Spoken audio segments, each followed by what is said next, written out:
Recently, a new piece of art has been getting a lot of attention in the art community. Some have even gone as far as to compare it to the work of Pablo Picasso. This emerging masterpiece is known as Shapes by artist Paula Piccolo. I sat down with a world-renowned art critic and the actual artist to discuss this innovative piece of art.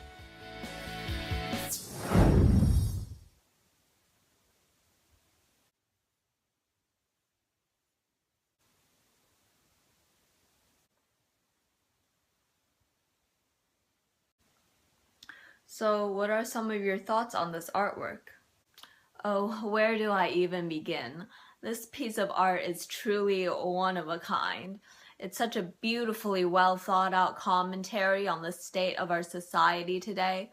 There's so much symbolism and meaning packed into this one frame. All of these shapes and colors are so perfectly chosen to convey exactly what the artist is feeling. You can tell that the artist just poured her heart out into every one of those brush strokes. I kind of painted this thing on a whim. I didn't really put that much thought into it. You know, I usually do more structured pieces with like people and objects and stuff, but I wanted to try something new where I didn't have to do as much thinking. So for this piece, I just kind of threw on some shapes and colors wherever it was looking a little empty. Look at how meticulously everything is arranged. Even the background has meaning. The dull gray color was obviously chosen for the background to signify the author's view of how bleak the state of the world is right now.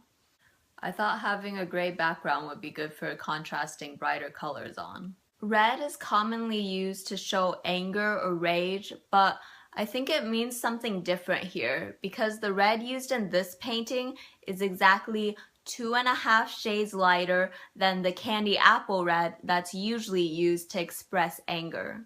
I had some extra paint left over from another painting. The white and green colors represent the last remaining natural and pure aspects of the world. I just brushed on some green here and some white here.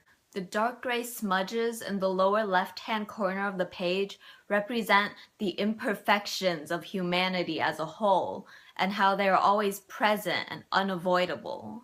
So, funny story actually, I was mixing together some paint and I saw a spider crawling on my brush. So I screamed and dropped the brush right onto the canvas and it made a really ugly mark, so I just covered it up with some gray paint.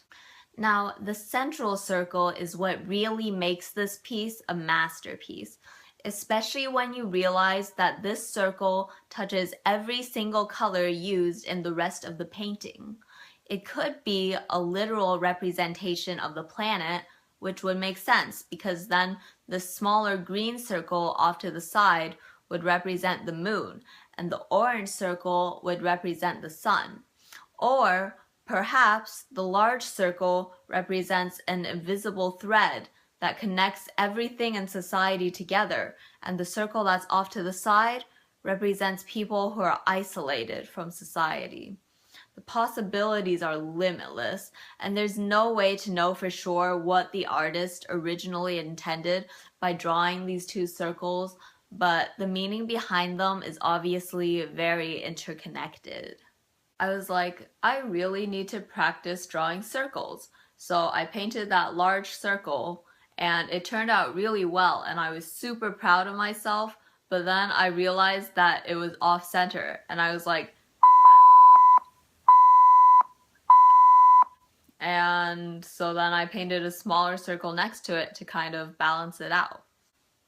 I can't possibly explain all of the symbolism in this piece given the time that we have. But if you would like to read more, I made my college students write 20-page dissertations on this piece for their semester final. I hate this piece. I've probably stared at it for like a combined 40 hours. If I died tomorrow, I wouldn't even mind, because at least I would never have to look at it again. I really hope people enjoy my art when they look at it. That's all I really want. Okay, well, thank you so much for talking with me about your painting. Is there anything you're working on now?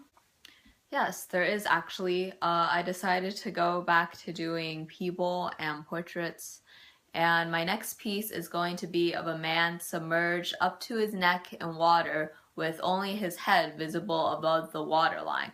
And I'm probably going to call it something like Deep Waters or something. I don't know yet.